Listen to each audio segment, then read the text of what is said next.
If you love Baltimore sports, you'll love WNST.net.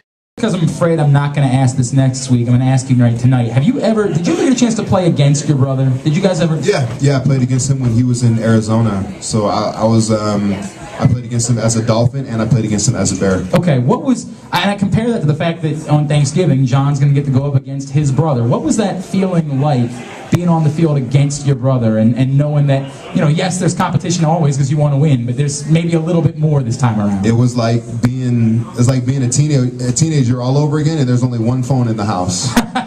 And it's going down. We about to fight over this phone. Right. Did you get to hit him? Oh yeah, I got to hit him, but he blew my shoulder out one game. Oh. Yeah, I mean, I got hurt, but I didn't get injured, so I was hurt, and it took a few weeks for me to recover and whatnot, but I didn't see him, so he got lucky I didn't see him, but yeah, it's one of those games where it's like, you're not going to talk all week, right? And then you're going to get on the field, and it's like, yeah, that's your brother, but like, you're going after him harder than you're going after anybody, especially me, because I was the younger brother, so, all right. So I always had to, he was always bigger than me and stronger than me growing up and always beating me up and stuff, so I was always trying to prove myself and go after him, and then so finally, I got to play against him. I'm like, yeah, I'm going to tear this dude up. Any inclination to hit him like on a non-football, just for no reason, to start wrestling with him after a play or something like that? Nah, he was. My thing was after the whistle, he was my brother. But before the whistle, we weren't related. But after the whistle, we could be brothers again. That's pretty good. That's pretty good. And my mom's sitting there in the stands with two different team jerseys on. She had on the half and half. Yeah, thing. she had on like some Bear stuff and some Cardinal stuff one year, and we're sitting there at the games in Arizona. We had like a little family reunion in Arizona, and everyone was like looking at my mom like, what is she doing? She's wearing paraphernalia from both teams. Like, is this lady crazy? But she got to brag like, oh, my sons are. I got a son on each team. Yeah, right. Showing off a little bit. Pretty cool. Yeah, that's pretty good. And then that was the infamous game, Danny. They are what we thought they were. You were crown them. Yeah, I was in Arizona then. Yeah. And I'm telling you, I was on the air as this thing was happening. That is my most favorite interview of any coach of all time, because he was raw and he was real. Right. And coaches always have to put up this facade. They always have to be like, they have to present, oh, we represent the Ravens and this is how this is, but deep down inside, they're feeling one way, So Danny just like, man, F it, I'm just going to tell them how I really feel. Right. This is the Danny Green, that everybody knows besides, like the media, but like, personal friends and family know, and boom, he just showed his colors, and Danny Green's a great guy, and I actually really respected him a lot more after I saw that interview. Weren't you just telling me that you felt like answering that way with Luke a couple days ago? Weren't you just saying that to me when we were off the air, that sometimes you want to let loose on Luke that way? No, it's probably you. Oh, all right. Good. That's what I say. Of course. All right. And his sister's hot too, so. I'm well aware. Anyway, she was worried about your concussion, by the way. Of course, she's worried about me. This is getting very awkward up here. Yeah, it is. Brendon Ayanbadejo. There's nothing Luke can do about it. That's the best thing. There really isn't. He's real hot, but it's okay. He just looks at you, he's like, you're right, I'm sorry, Mr. Ayanbadejo. Give me a little time in Planet Fitness, and I'll come see you. Yeah, right. Somebody bring this guy a shot of something, he'll get brave real fast. Yeah. Hey, I want to ask you, because did you watch the basketball game on Friday night by any chance? No, I didn't. There's basketball? Was it college? The college game between Carolina. This was the game they played on the boat. They played this game on an aircraft carrier. I didn't even hear about it. That's pretty cool. It's one of the coolest things I've ever seen. They put up stands, they put up a basketball court on an aircraft carrier. The one actually they dumped Osama bin Laden's body from, in San Diego, and they just put it up in the harbor, and they played a basketball game, real sanctioned game, between two teams, and everyone in the world looked up and said, dude, I wish I was there right now, because it was the coolest thing you could possibly imagine. That's a cool sporting event. On Veterans Day, the whole 9 yards, the guys on the boat were watching it. It was a really cool thing. Where was I? How come I didn't hear about this? Yeah, really. What, like, you really you really do have tunnel vision. I had a concussion, though. I had a concussion, remember? You're on the plane to Seattle. Have you ever looked up at a TV at a sporting event and said to yourself, I wish I was there right now? Man, there's a lot of sporting events I wish I was there. More things like World Cup or the Olympics. Okay. Things like that. Football-wise, it's pretty cool when they have those games up in Canada. I thought it was pretty cool when they play in Mexico or Europe. Sure. I think that's pretty cool for the NFL.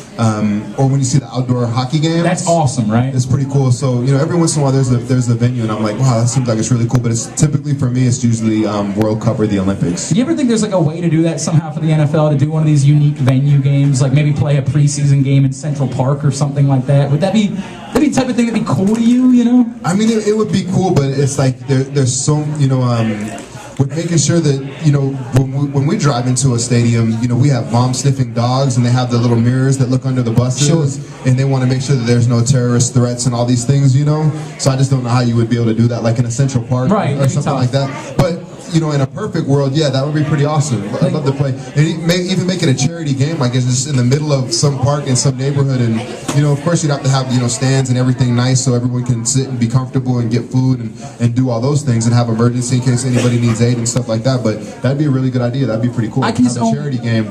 You know, a preseason charity game. That'd be awesome. The players in this game are literally going to remember this experience. The last guy off the bench for Michigan State will always be able to say, dude, I played in a basketball game on an aircraft carrier. What have you done exactly? You know what I mean? Like, it seems like... That's awesome. It's really, really cool.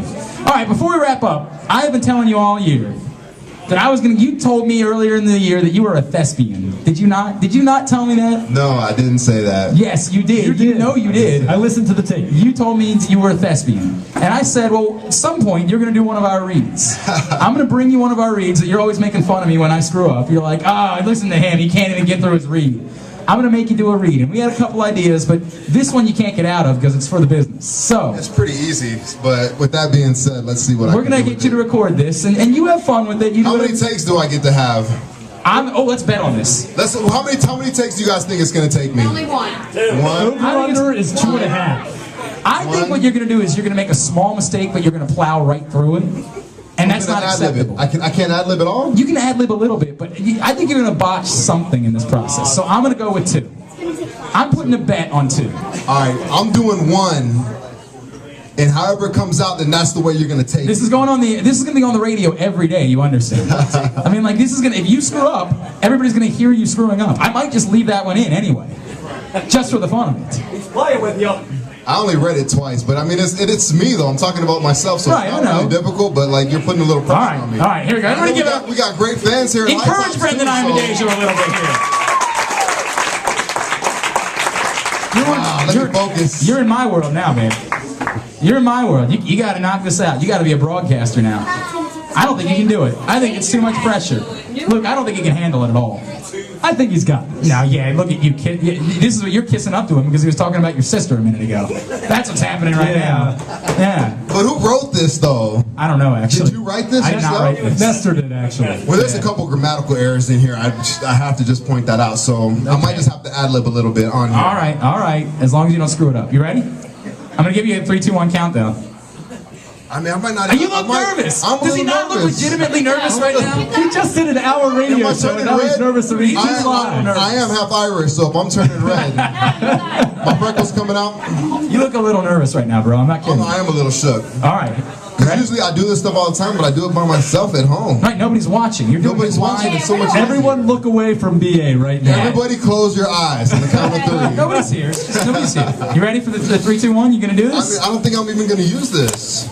I think I'm just gonna go for it. Well, you know all the important parts, right? You understand what we're doing here? Yes. All right, then I'm gonna give you a 3, 2, 1 and you're hitting it, okay? 3, 2, 1. This is Brendon Ayanbadejo of the Baltimore Ravens inviting you out to High Top's Backstage Grill in Timonium on Monday nights. The show starts at 7. Parking is free. It's a lot of fun. We're going to be talking Ravens football all night. The food is delicious, so come out and join us at High Top's Backstage Grill. What's the show called? What's the show called? The show is called From A to B with Brendon Ayanbadejo. And no co-hosts. Yeah, and nobody's important but me. All right, that's pretty good, man. That's not bad at all. That was good. The Brendon Ayanbadejo Show every Monday night out here at High Tops. Well, if Nestor was here, it'd be the Nestor Show, and all we would talk about is Nestor and all the people he knows. Aren't you glad that he didn't get back from I'm glad he's not here. I'm glad his plane was delayed because nobody got to cut me off today. It's weird because I thought I heard that there was a phone call that it was like, yeah, I don't think that plane can make it in on time, can it? And I think it was a guy that sounded like you that was on the other end. Somebody said there was like some mechanical problem with the plane. Yeah. I had to check it out. It's weird how that worked out. I confess. One more time, give it up for BA. If you love Baltimore sports, you'll love WNST.net.